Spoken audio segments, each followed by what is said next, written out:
What's up, viewers? How you guys doing today? Welcome to another episode of Unbiased Boxing with. If you don't know who I am by now, then you should be paying attention. We have a special guest on today. We got one of the best amateur fighters in Arizona, Jojo Rivas, and his dad and coach, Josh Rivas. How you guys doing, man? Doing real good. Good. But before we get started, man, we got a lot of hardware. Got a lot of hardware around us, man. That's you. That's you.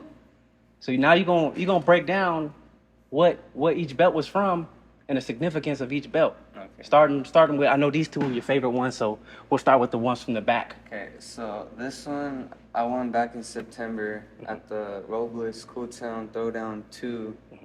I would say it was a good match. Me and my opponent, we went all 3 rounds. I got the unanimous decision win, and I got this belt.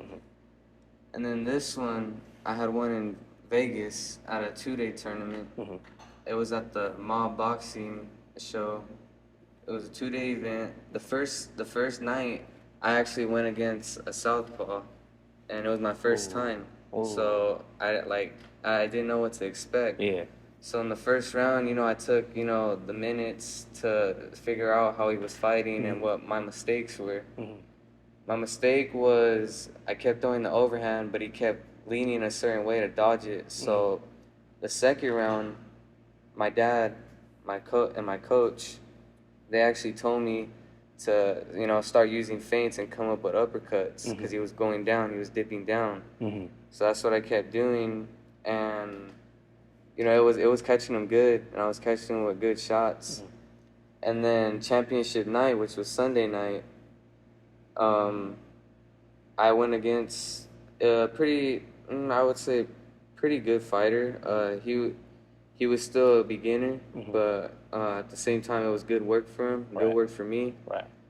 I stopped him in the 3rd round.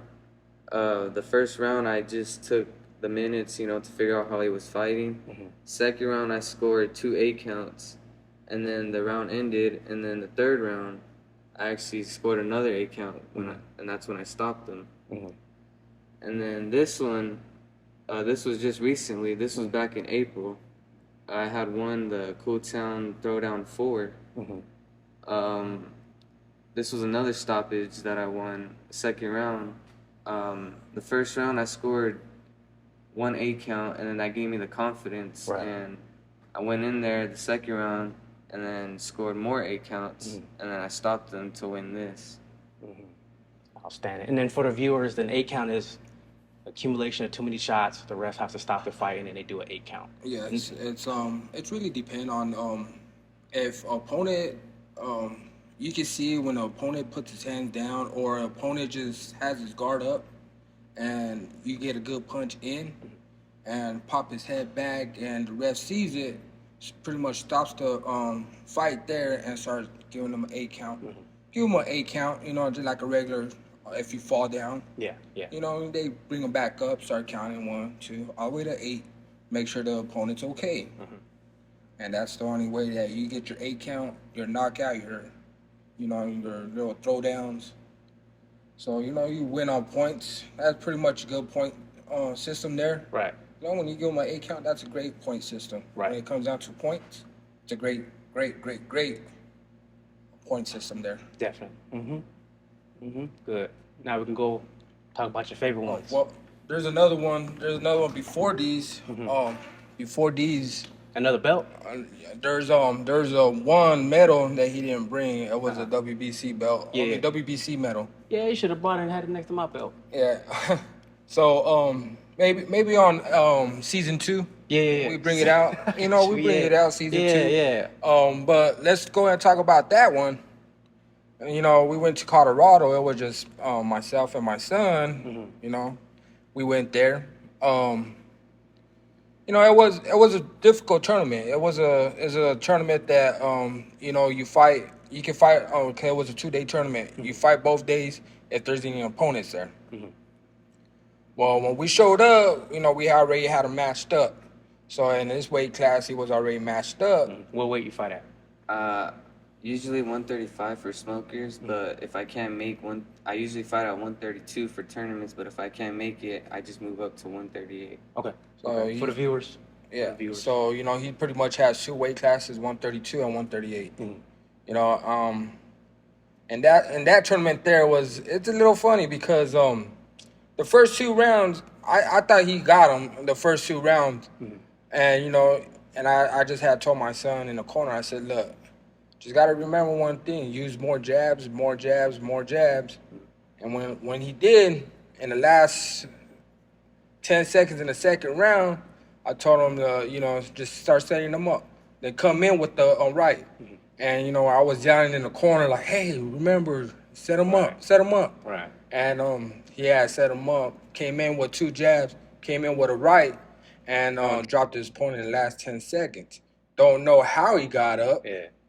But if you're, it is on YouTube. So if you guys want to see it, just look up Joshua Chongo Rivas, WBC Colorado. Okay. You will see it there. Okay. And we might have it. We might have some clips on the Yeah. show too. So for sure. And then there was a match before this one. This was the week before this one. So that it was one weekend, and then the next weekend was this one. Mm-hmm.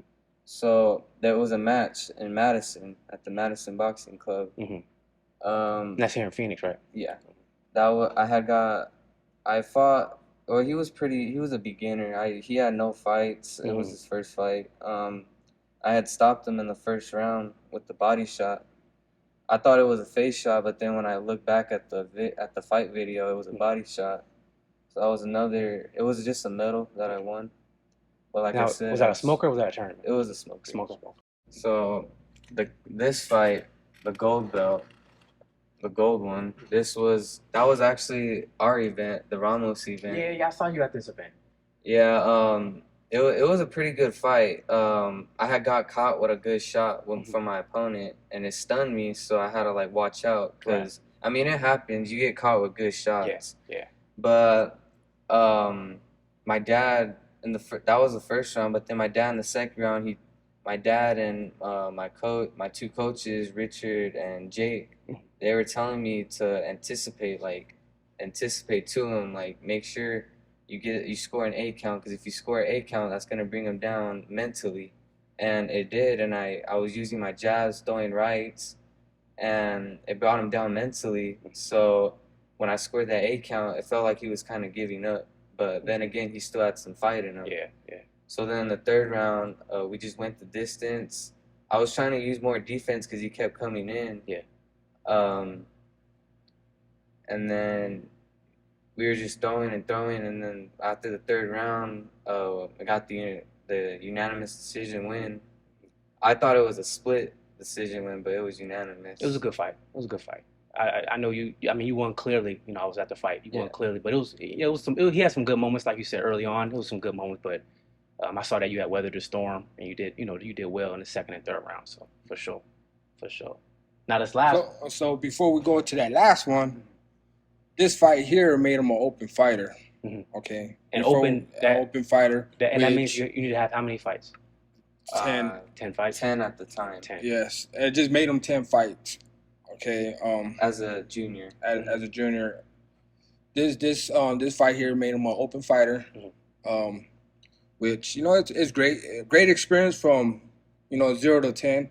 Great novice fights. There was pretty good. There is real good novice fighters from the beginning stages. Yeah. Great fighters. I won't just say because he's my son he's great, but there's fighters out there probably even better than him. Yeah. And now going to this last one here, it made him an open fighter. So he had a fight open in this tournament, which he could fight any kid from 10 to 100 fights. Mm-hmm. So, that's a big difference. Yeah. So, the fighters that he fought, there were great fighters. Yeah. Great fighters. And with that tournament I really want to talk about because Where was this one at? It was in Vegas, Las Vegas. Oh, man. Okay. It was at the title invitational, so it was a pretty big tournament. It was sanctioned by the USA Boxing. A lot of great fighters over there, whether they're novice or open. That tournament, I pretty much struggled trying to making weight. The first night, it was a 3-day tournament, but I had a bye on Friday, so I fought Saturday and Sunday. Mhm. So Saturday or Friday night, after my teammates fought, we had to go cut weight. So, I was already over. I was like a pound and a half over, and it's a struggle trying to lose weight because What do you normally walk around at? like 142, 143. But I managed to watch my weight. But then at the last week, that's when I was trying to lose it. Yeah. When I should have lost it, the week Yeah. before. The first night, Friday night, I cut. It was like half a pound, and then I still had like a quarter pound to lose in the morning. So I lost it, and it was pretty tough. I made the weight, and then the first night I felt like tired, like I was trying to be calm, because in amateurs it's not about being calm and seeing how many punches you land, it's how much you throw. Yeah. Instead of just landing them, because my first couple fights being a junior, I thought you were just waiting, seeing how many shots you would land. Mhm. But when I had fought in a tournament in Georgia, they score some refs and some judges score the point system way differently. Yeah. So yeah. pretty much it's like you could be throwing, getting hit, and still winning. But I made the weight fine first night, and then the second day, Saturday, I fought a pretty good opponent. He had his own style, and it was a good style for him because he was twitchy. He was using his jab a lot. He was coming in, but then at the same time, my coaches during the rounds told me to anticipate, so I had to adapt to my opponent, and then um, just keep throwing, like maybe brawl with him if I had to, but Yeah. and then after that I got the unanimous decision win. And then after that, I didn't really struggle too much on the third night to make weight, or on the second night, and then the third day I made the weight fine, and then I fought.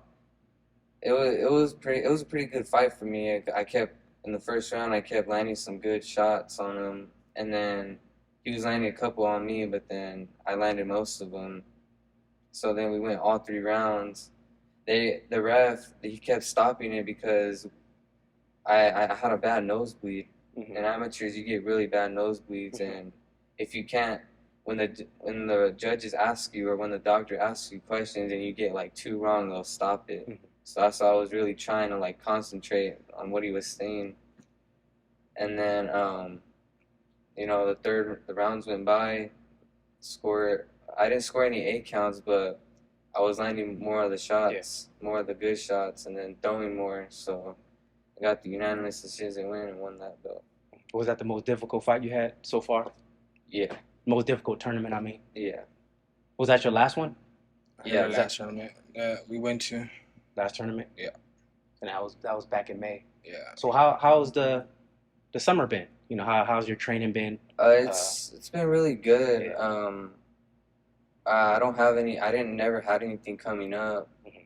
Uh, I just been trying to stay focused, trying to get my weight down as much as Yeah, possible yeah. so I could be ready. That's what I'm planning on doing in July, because there's gonna be a couple smokers coming up in July, so I gotta be ready for those. It's gonna be here, or you gonna go out of state? It's all gonna be here. Yeah. All here? Yeah, Okay. here. We got one at the end of July in Tucson that we got invited to. We got 3 fighters, so Mhm. we're gonna take 3 fighters, the 3 fighters that have been training. Mhm. That's who we're gonna be taking. And there's a few of them coming in, but as we get into a new, I want to say a new building. Let me put it that way, new gym. As soon as we get into the new gym, we're gonna focus more. I'm gonna focus more on the amateur fighters and get them ready. Mhm. So this end of this, the last of this 6 months of the year, we're gonna be ready to fight. So good deal. as soon as we get into our new gym, get ready to train, and that's all we're gonna be doing. Focus, focus, focus. And when something pops up, we're going to take it. Oh, for sure. We're going to take it. So And other than your son, how many people are on the team that you coach? other than my son, we had a solid 12 fighters, but as you know, the 12 fighters that we had, they're a little bit older. They got families, Yeah. which it's all understandable. At the same time, try to get them back in the gym. You give them a little call, tell them what's up, and if they can make it, they can make it. If not, then I got 6 other Yeah, the fighters. train keeps moving. We're working on the beginning kids. We want them to go up. I want them to move up. As soon as they move up, they're ready, more confident.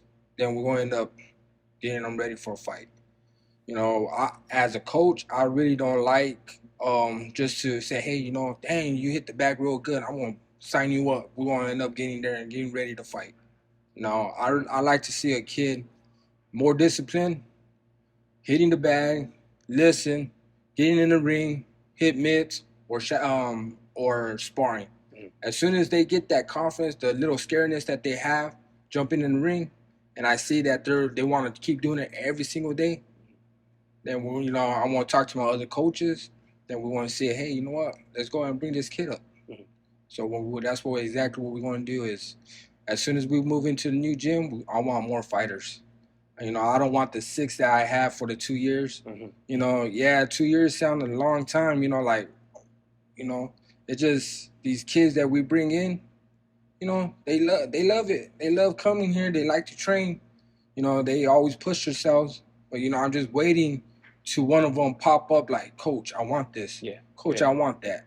And I have 2 kids that are like that right now. And I'm ready. I'm ready to sign them up. But like I said, I'm going to wait. Yeah.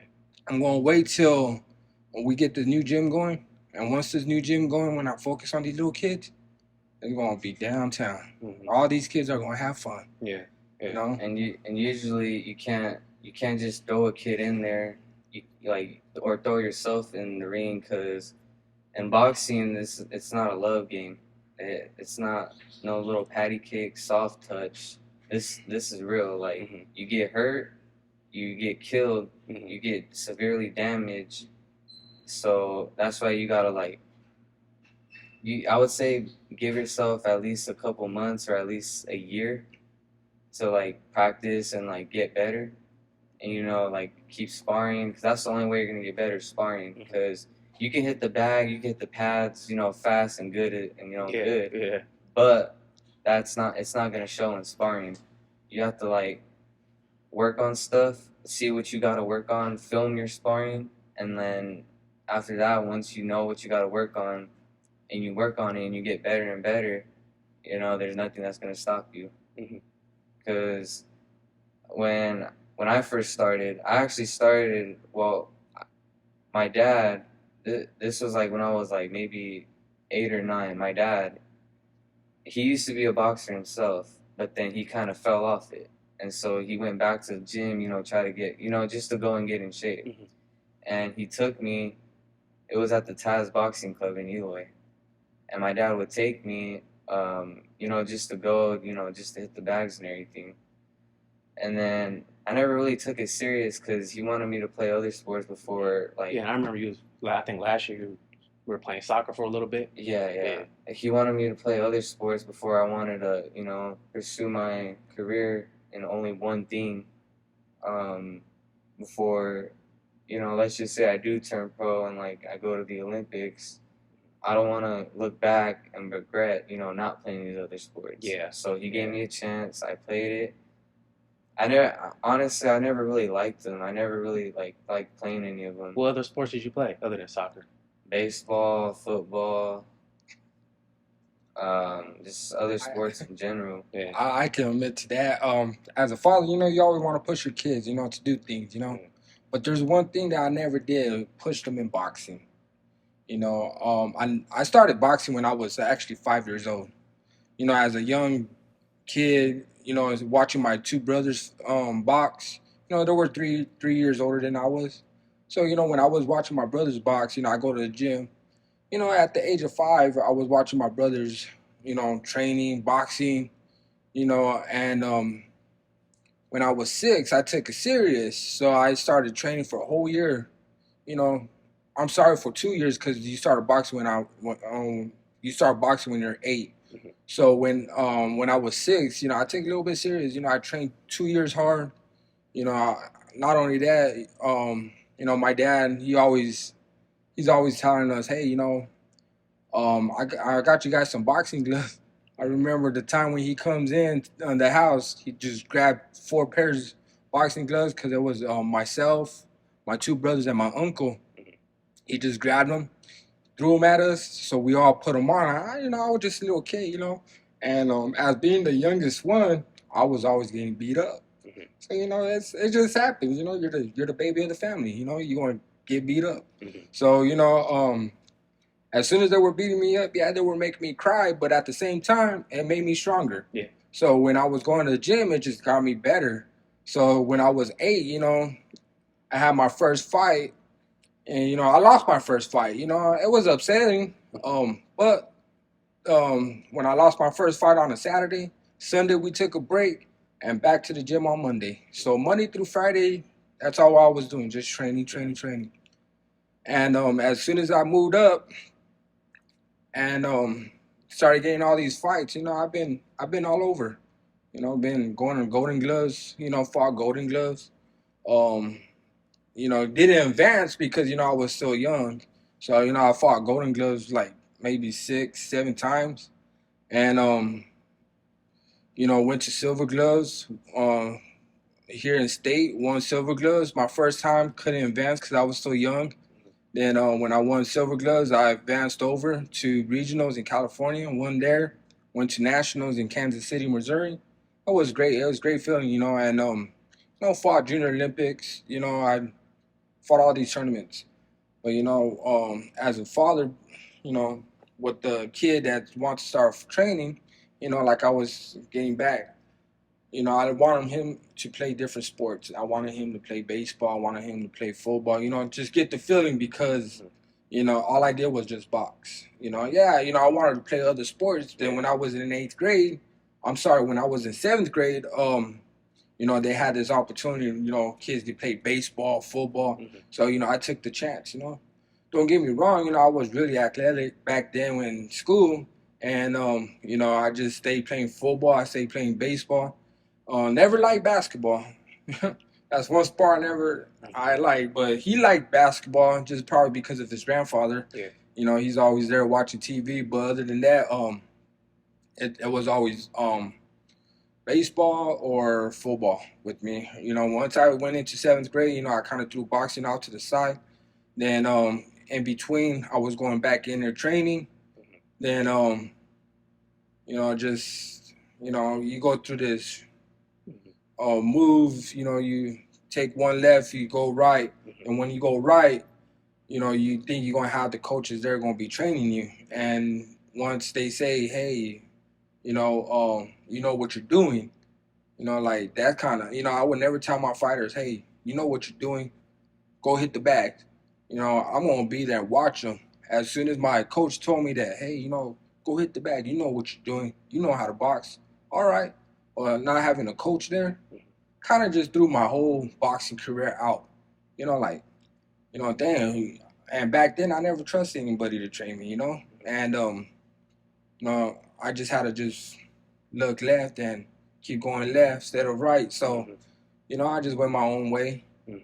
Just with him, I want him to, feel other sports before he makes his big decision about boxing. I made him play baseball, pushed him in baseball, coached him in baseball. I never wanted to coach football, but I was always helping out. I love to help out. If it wasn't for him, I'd go help out another kid. Yeah. No matter where I go, kids that I train, kids that I practice with, they always call me coach. And it's funny because I was at a graduation this past May, and there's a kid that I coach in Little League, and he's a high school student.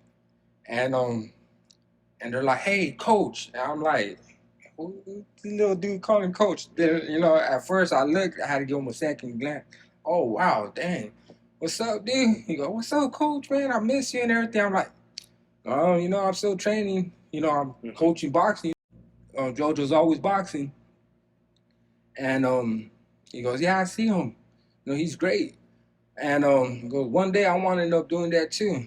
I says, look, buddy, if you want to do it, go ahead and do it. But when you say you want to do something, Stay with stay with your word. That reminds me of a question I have for you.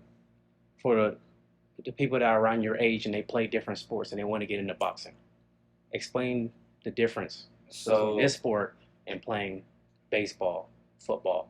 So the difference between boxing and, let's just say, football, they're both two tough sports. I'll admit that. But with boxing, you gotta, it depends, because in boxing, it's like mandatory for you to put in hard work. You can't come in the gym, put in soft work, lightly touch the bags. It's all hard work. But then with football, you have to, like, it's something kids get lazy about. It's something like with a boxer, I never seen a boxer say, "Oh man, I don't want to go to practice," because then that's just more hard work. Nah, if a boxer comes to a practice, they put in hard work. Rather than any other sports player, they're all like lazy and they're all like, "Man, I don't want to do this. Like, I don't want to go to practice." With boxing, when you're hurt, when you're injured, it's good to take a day off. Other than that, there's no days off. No days off whatsoever. And kids, if kids my age, if they want to transition into boxing, you can't, like I said, you can't throw yourself in there. You got to stay patient, because if you do, you're gonna get beat up and you're gonna get hurt. Right. Because the boxing, it's a good disciplined sport. It keeps you out of trouble. You stay off, like the streets. It gets you out of trouble. It gets you out of fighting. With me, before I like took it serious, I was always forgetful. Like, I always forget things. I was never disciplined. Now, like, it teaches me, to, self-respect, respect others. But with other people around us, I feel like no one respects us boxers. Because with the pros, they're over there getting hit for like 45 minutes straight, 12 rounds, and they get cameras shoved up in their face. Like, you gotta have respect for us, because getting hit, it's not an easy thing to, just like take in. Because, like I said, you can get hurt really bad, brain damage. You know, people just gotta like start respecting us boxers, because people are sitting down watching us on TV, or even watching us, in amateurs, wherever the location's at. They're, it's us getting in there at the end of the day. It's not no one else. Right. So, people just gotta learn, to stay quiet, because people nowadays are more disrespectful towards like any other sports player rather than anyone else. So, it's our career that we're putting on the line for, family legacies, to build a name, for fans, for anything. So people just gotta start having self-respect for all of us. That is true what you said, because the last episode I had Mono, Mono. He talked about the media, them creating certain narratives. They have an expectation of you. If you're a knockout artist, if you don't get the knockout, they'll throw you in the trash. Yeah. And at the end of the day, it's like you have no idea what the work is, to get to this point. Yeah. The bright lights, everything that comes with it. All you see is the punches thrown, the punches landed, and you have a assumption on what you think happened. So you hit the, you were right on what you said on, they, most people do need to pay more respect, because they only see what we reveal to them. They don't see the hours, they're running. They don't see all that. So I feel you on that. I want to go back to that. as a father, you know, in this sport here, you know, it's just like you have Sean Porter's dad when you know, he made a hard decision about throwing the towel in that night when he fought Crawford. And you know, when we were in Vegas for that tournament, for this tournament here, when we were in Vegas, you know, I I seen the pain, the running. You know, I wanted to give up and throw in the towel, because you know he was my son. Mm-hmm. You know, I just, you know, at the same time, you know, I had told him, I said, son, we gotta, you know, you got two choices, and we can give up together, or you know, you gonna push yourself. And at the time, I wanted to just throw in the towel because, you know, he did everything that he can, you know, to lose the pound. You Yeah. know, he was a pound and what, a quarter. So that quarter that he had to lose in the morning, you know, I just gave up that night, and I told him, I said, son, if you make weight, you make weight. If you don't make weight, you know, I'm not mad at you, Yeah. man. You know, Yeah. you put in the work. Yeah. You know, yeah, we came up here, you know, think we're going to Yeah. take the win home. But at the same time, you know what? Let's go and get some sleep because we Yeah. were up till about 12, 1 o'clock in the morning Trying to lose the weight. Huh? trying to lose the weight. So, you know, in Vegas, it was a little bit cold because, you know, that we were surrounded by Yeah. mountains. So, you know, we had our bodies, a sauna suit on, you know, sweater, everything. You know, I remember back then in those days, you know, we were in snowy conditioning, Mm-hmm. and you know, I remember wearing the full sauna suit. You know, was two sweats, thermals, two sweaters, and a heavy jacket. You know, just to cut weight. You know, and I got that feeling, and I felt his feeling. You know, he was hurt, and I wanted to just throw in the towel. Mm-hmm. You know, but I had told him, I said, son, you know what? Let's go and sleep this off. Mm-hmm. You know what? And wake up in the morning. You know, we wake up. I wake up the other fighters. Then we're just gonna go in and go weigh in. Then he just, I remember him telling me, he goes, you know what? I just take this and I just run in the parking lot too. I'm ready to weigh in. So he took it. He ran. You know, there was 2 days in a row that, you know, like I wanted to give up. You know, I told one of my other fighters that he's already 18 years old. So I told the other fighter because he was there. You know, he didn't even weigh in. He was waiting for this guy to hurry up and, you know, to cut the weight.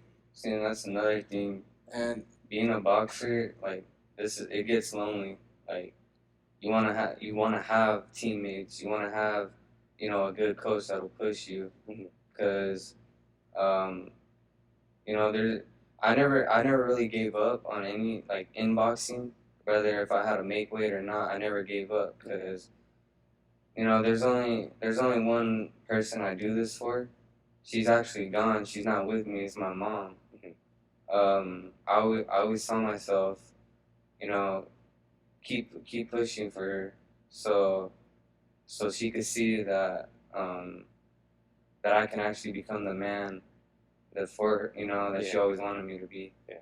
So in boxing, I never gave up on anything.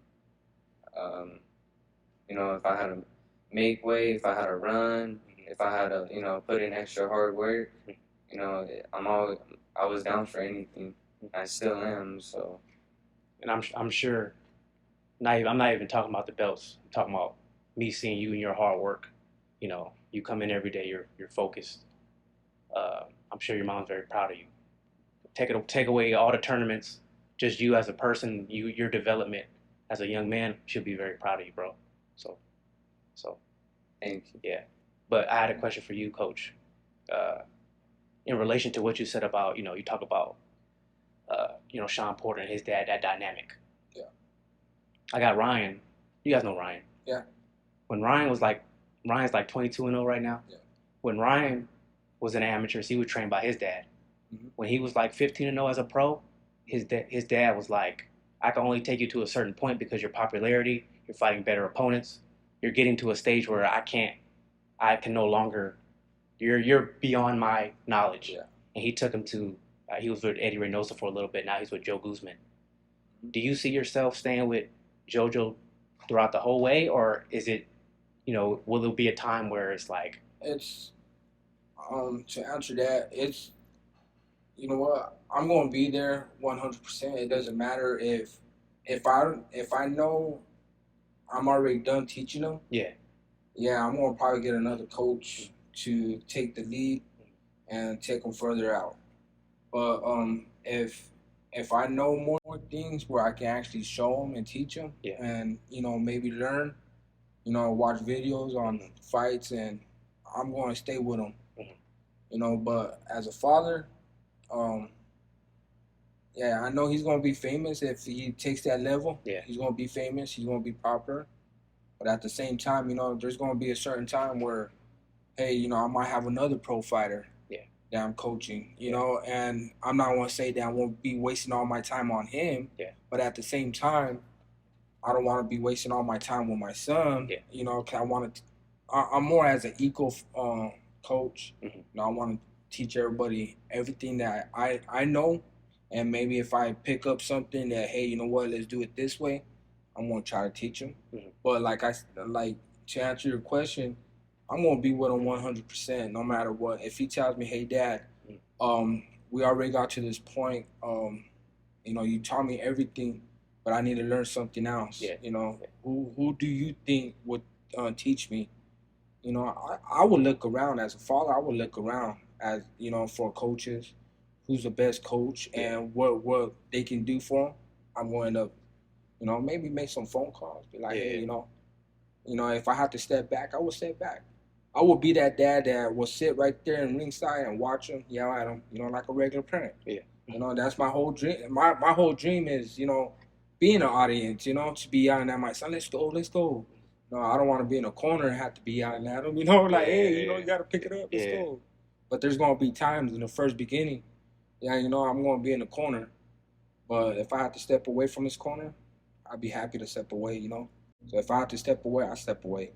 Fair. Fair enough. As we have 7 other coaches, Everybody's different. Everybody's different, I don't mind, these 7 coaches telling like, hey, do it this way. Hey, throw the uppercut that way. Yeah. Hey, even with our pro fighters, I don't mind, if he could pick up every knowledge that he can pick up now, that'd be perfect for me in the long run.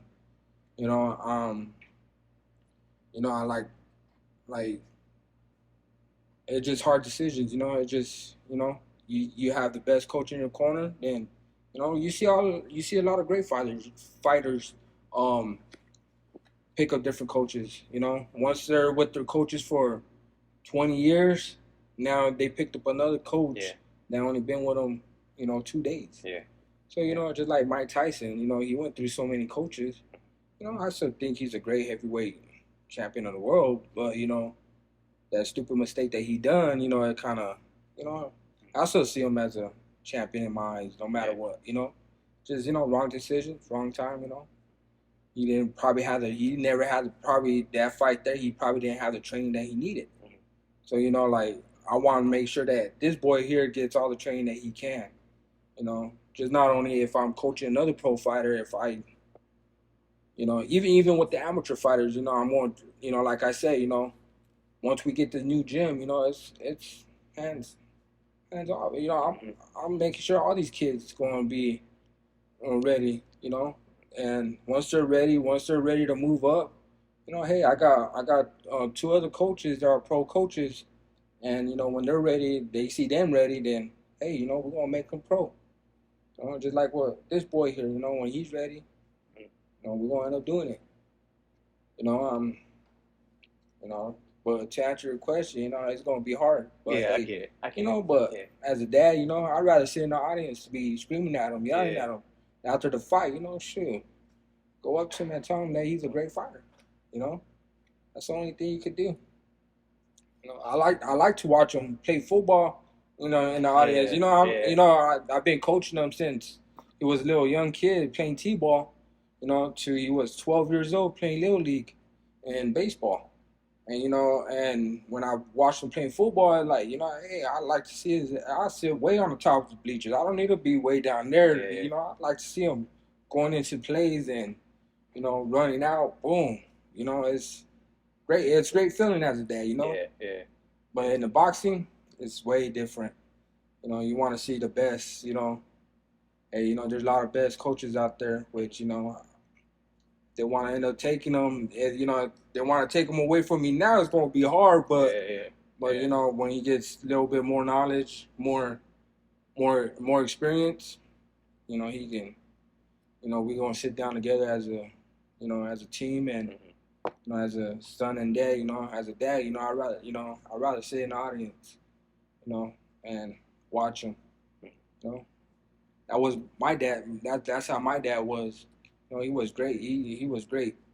He always works late, comes in late, wakes up early, goes to the gym late, watches train, showing us things, and but he always had another coach coaching us.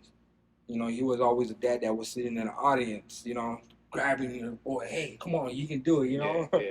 But like as a coach, as a dad, it's like, you're standing next to him, you can't do that. You can't be like, son, you got this, Try to give him a hug or anything like that. It's kind of, you don't want that weakness, like, especially in this game. yes, like, so you don't want to get that weakness on him and be like, damn, my dad's tough on the outside, but he's weak when I'm getting ready to go in the ring, like, I'm standing next to him, I'm telling him, you ready? You ready? Yeah, I'm ready. All right, cool, let's go. As a dad, I'm like, dang, I get nervous every time, just not only him, with the fighters that I coach, I coach these fighters, but every fighter that I see, it doesn't matter if the head coach's son's in there, I still get nervous, it doesn't matter if his pro son's in there fighting, I still get nervous, it doesn't matter if his brother's in there, I still get nervous, like, damn, man. Even when I'm at home, watching them on TV, like, I'm just nervous, like, I'm over there biting my nails and yelling at the TV, and it's just crazy, it's crazy. Yeah. But yeah, I would take any, I would sit back just to watch, that's a great feeling, And but yeah, it'd be tough. There's times you just have to let go. You gotta let the kids just, fly away for a little bit, So they, you can be there, be like, nah, son, you're doing it wrong, Yeah. You try to teach you this, yeah, you can still coach them. You still coach them where, let's just say, for example, you're the coach, you're the best coach. You're showing them things. But if he's not catching on, I won't be like, nah, son, he's telling you to do this. Put your right foot this way, your left foot that way, throw your jab, your uppercut this way. This way he's trying to show you, But yeah, but other than that, there's gonna be 3 other coaches, your cut man, your water man, whatever you want to call it, in the corner. I want to just sit back and I want to watch this guy whoop some ass. Yeah. So when that time comes, if I need to step back when he's 20-0, if I need to step back for him to keep those titles, whenever he gets a world champion belt, if I need to step back, I step back. I'll watch him. That's just one thing. I'm always going to be in the gym with him. Yeah. Yeah. I get it. So my next question is for you. I'll start with this. Where do you think you got your fighting style from? Now, before you answer that, I'm gonna tell you what you remind me of. Amir Khan, when he was at 140, when he came out the Olympics. Oh yeah. When he beat, Devin Alexander, when he beat Marcos Maidana, you guys have a similar, hand speed combinations, quick feet, the in and out movement. That reminds me so much of.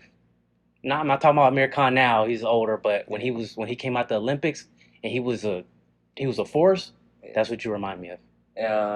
I usually like the Olympic style of boxing because it's like I like being different because you see all the pros, they fight calm, like they're more consistent with their 3-minute time limit.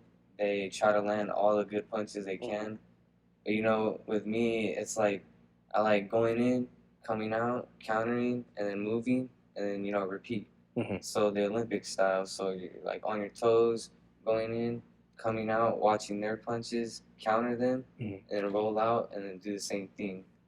I actually watch I usually, for the 2 best amateurs that I watch is Julius Ballo and Johnny Mansour, because they're part of the the high performance team. Yeah.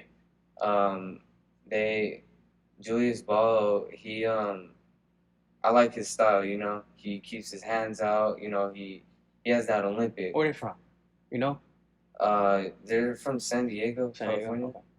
Okay. He keeps his hands out. You know, like what the Olympic boxers do. They Yeah, keep yeah, their hands out. You know, they find their punches, yeah. their speed. Um, it's like the Cubans, like they like landing their good shots, coming out, moving, and then going back in. Um, and then like Loma, the two-time Olympic gold medalist, he has good footwork. That's my favorite fighter like today. Because I like how he angles his opponents. He has that good footwork. He has that Olympic style. You know, he's pretty good. Pretty great. Pretty great, yeah. That's my second favorite fighter. Okay. Okay. Good. Good. So as far as um, anybody else you like to, as far as professionals, anybody else you enjoy watching? No, you said Loma, Shakur Stevenson. Shakur. Now Shakur, that's a pure boxer right there. Yeah. The past couple of days I've got into arguments. I don't know if you saw my last episode, but we were talking about Tank versus Shakur. Yeah, I think Shakur has Tank. I think he has. Yeah? Why do you say? Why do you say? Because Tank. I think Tank and Shakur, they're both good outside boxers. They they like to counter a lot. Like when it was Shakur versus Valdez, you saw that check hook that he threw and he dropped Valdez. Where he stunned him first and he threw a shot and then he knocked Valdez down. Yeah. That was a good outside or example of good outside boxing. And then like Tank versus Rolly, you saw that good counter punch he threw, knocked Rolly, down. I think it'll be close, but at the same time, someone's gonna get knocked out. Yeah? You think Shakur can knock out Tank? Yeah, I think so. Yeah. See, you're the first person that said that. That's crazy. Most people, and I'm gonna make another segment. It's probably gonna be called the intangibles, because a lot of people that watch boxing and they only look at the knockouts. They only look at the punches thrown, the punches missed. But there's so much to it. Angles, like you said, angles, distance control. The way you use your jab, the way you change rhythm when you're throwing your punches. There's so much to it that people on the outside looking in, and that goes with what you said about respect. You don't respect something if you don't understand something. Yeah. So I think I'll do a segment in the near future about I'll break down a little bit more on what we see as fighters, but what most people they might not necessarily see. Especially with Loma, most people be like, "Oh, he's so fast. How is he fast? It's with his feet. It's with his feints. It's with his head movement. It's a package." Yeah. And most people they're gonna see what they see and not really have a full understanding of it. Yeah. You understand what I'm saying? So. And like when Loma lost to Lopez, everyone at first everyone was like, "Oh yeah, he's a good fighter. He's a great fighter. He's one of the best of all time." But then when he lost to Teofimo Lopez, everyone lost respect for him. Yeah, threw my guy in the trash. Yeah, that's what I don't. That's what I don't and like. There we go. Now, same thing with when I talked to Mono. You guys know Edgar Berlanga? Yeah. He had 15 straight first round knockouts. When his competition got better and he was still winning those fights, but going the distance, they threw him away. Yeah. Why? He's displaying a different wrinkle of boxing ability. But since he's not getting knockouts, people are they're seeing him a certain way. It's I want to tell you, it's you come in. People think that by you coming in, you're going in to get a knockout. It's still a learning process. And you still have to set up. It's not like I'm gonna come in there and just hit you one time and that's gonna be it. You have to set up. Tyson. Yeah, you have to. You're not Mike Tyson. Yeah, and even Tyson set up. Even Tyson has a way of setting up his shots. He went to distance a couple fights, and it's never first round knockout or 6th round knockout. Tyson was a great knockout artist, and he knocked out his opponents every fight that he had, but. There's going to be times you're going to go to distance. For sure. No matter what. And, it's still a learning process. It's, you got all these great fighters coming from 125 to 147, 154. You got all these great fighters coming up. But at the same time, you're still learning. It's still a learning process. Still. You're still learning. Still. It doesn't matter. You have 100 fights. Yeah. You're still learning the game of the boxing. Everything. Yeah. Yeah, you know, you're not going to go in there. You can have 100 fights. You're not going to go in there with a kid that has 25 fights, thinking that you're going to knock his ass out. Yeah, that kid with 25 fights, guys. So he probably got some serious sparring under his. Yeah, under his so back. it's going to be like you got to be ready. Yeah, you always. Or you know, ready. you want to learn. Or you want to go in there, you want to learn from your mistakes. Yeah. So it's still a learning process, you know. Sure. Yeah, you know, you're not going to get the knockout this fight. Yeah, you still be undefeated. You're not going to get the knockout this fight, but hey, you're still learning. Yeah. You might not get the knockout in the next fight, or you might not even get the knockout in another fight, you know, in third fight. You want to go the distance. Once you go the distance, start learning, hey, you know what? That lucky shot's going to come in and knock your ass out. You know, that's just how the game of boxing works. You know, you want to work. You want to train. You know, you're going to put in so many sweat hours. You know, you're going to bust some tears and you're going to bleed on this canvas here. Yeah. You know, it's just a game of boxing. You know, it's still a learning process. For sure. So, for sure. You know. And I know, Jojo, you said you got some stuff coming up in July. Some smokers coming up in July.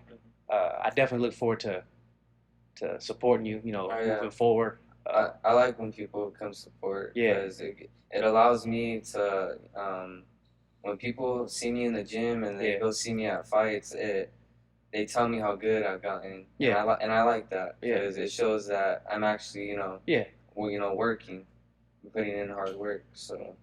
And while we're on the topic, tell everybody where to follow you on your social media platforms so they could look at your progress, see your hard work, stuff like that. On Instagram, you guys can follow me at Joshua2Stunning on Instagram.